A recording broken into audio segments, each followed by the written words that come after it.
Amb la subtilesa del traç i la bellesa de les formes, les il·lustracions de les Bíblies, catòliques o protestants, ajudaren a posar l'èmfasi en els trets doctrinals que es volien ressaltar. Enfront de la sola fide protestant, les terres del catolicisme es van inundar d'estampes amb les 7 obres de misericòrdia. L'exaltació i l'adoració eucarística, la funció guaridora dels sants i les relíquies, el dogma de la Immaculada Concepció, la tradició apostòlica assegurada per la càtedra de Sant Pere o els sagraments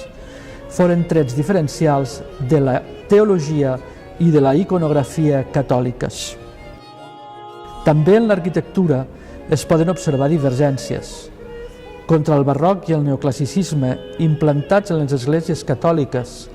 els protestants respondran amb sales de culte austeres, sense imatges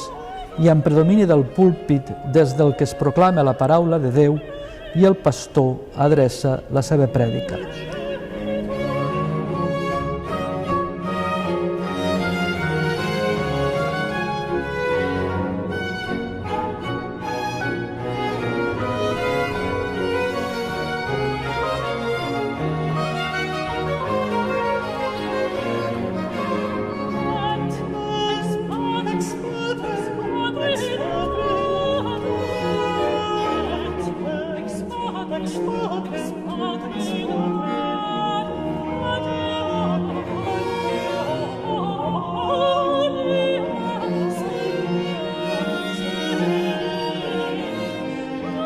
D'altra banda, podem afirmar amb caràcter general